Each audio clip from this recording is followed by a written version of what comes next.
As we learned in the last lesson, text completion questions can have 1, 2, or 3 blanks. In this lesson, we'll learn the general strategy for answering all text completion questions. We'll do so by first looking at 1 blank questions, and in later lessons we'll apply the same strategy to 2 and 3 blank questions. Since text completion questions are very similar to sentence equivalence questions, the general strategy for 1 blank questions will be very similar to the strategy for sentence equivalence questions. The steps are as follows. First, read the entire passage to understand the big picture. If the passage is quite long or complex, paraphrase the main idea to yourself. As you're reading the sentence, be sure to identify words and phrases that provide context for the blanks. In particular, pay very close attention to the descriptive words and phrases and to the relationship words.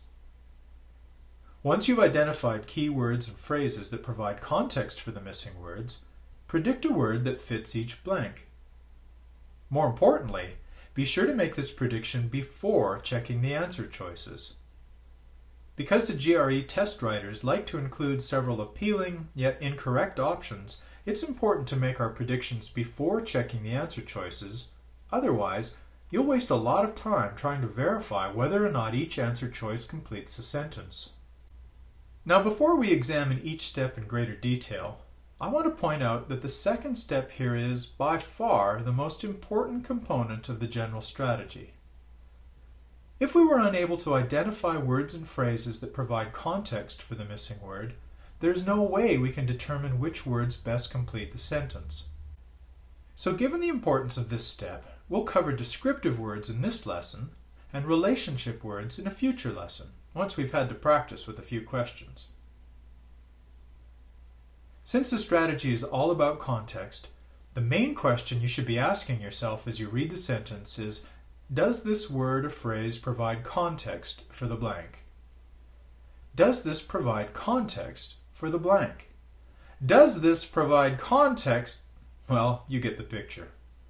For a great number of text completion questions, the context will be in the form of an adjective or adverb.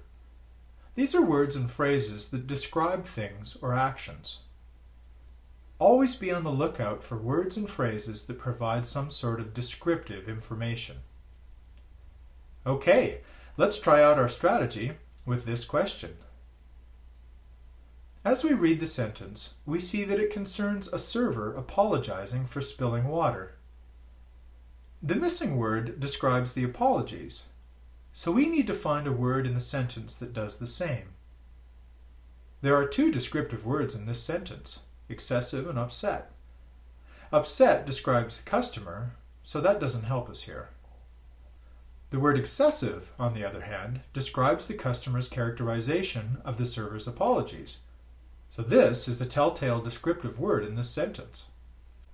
At this point, we'll use this descriptive word to predict the missing word. Since excessive means a lot of, some good predictions would be abundant or endless. Of course, our prediction does not have to be limited to a single word. We could use a phrase such as over the top. What matters is that we accurately capture the meaning of the missing word based on the evidence provided by the descriptive words. Let's make abundant our prediction. We'll write this on our scratch paper next to the number of the question. That way, we can refer to it later to keep our thoughts about the answers on track. From here, we'll begin checking the answer choices. As we do so, we want to use good scratch work, so we'll write the letters A through E beneath our prediction. If we know that a certain answer is not correct, we can put a line through that answer choice or an X. If we think a certain answer is correct, we can place a check mark next to the letter. If we're not certain, we can place a squiggly line next to the letter. And if we don't know what the word means at all, we can write a question mark. The first answer choice, nominal, means insignificantly small. But let's say that we don't know what that means. So we'll place a question mark beside it. Next we have the word profuse. Let's say that we have a feeling that this might mean abundant, but we're not 100% sure.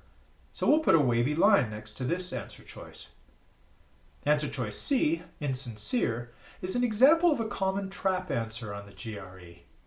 Yes, people sometimes do offer insincere apologies, but the word insincere is not supported by any words in the sentence. Remember, we're not looking for a word that could possibly fit.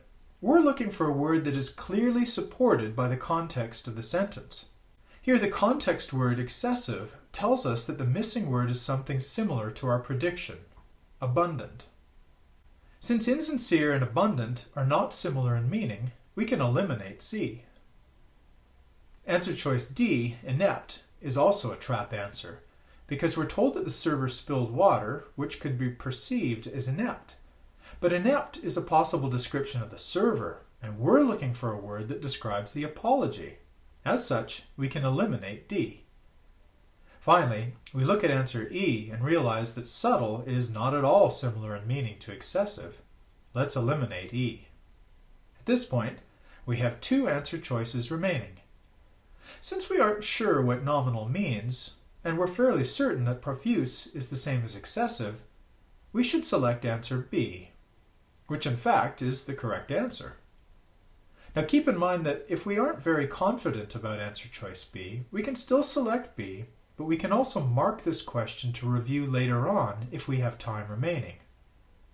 Okay, let's try another one. After reading the entire sentence, we know that it's about a frustrated mother and that the missing word describes the expletives.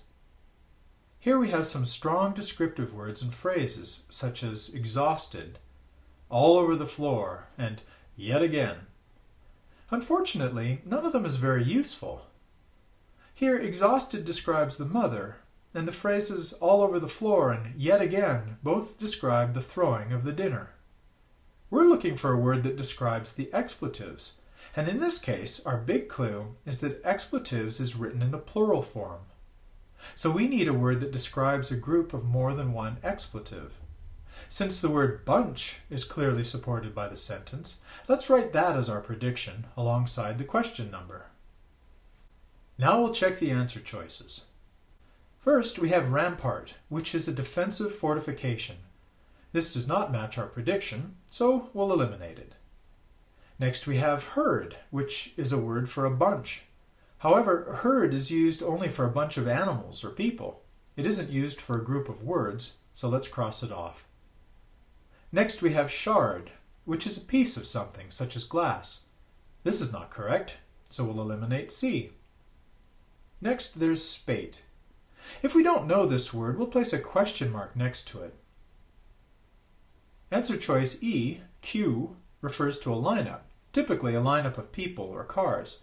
Since this word does not logically fit with the group of words, we can cross off answer E.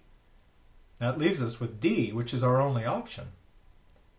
Now, in case you didn't know, spate means a large number of things occurring in quick succession. This fits our prediction very well, so D must be correct. Okay, that's it for this lesson. Let's summarize. In this lesson, we learned the general strategy for all text completion questions. In future lessons, we'll examine relationship words, trap answers, and strategies for 2 and 3 blank questions. Before we get to those lessons, however, we have some practice questions for you to try first.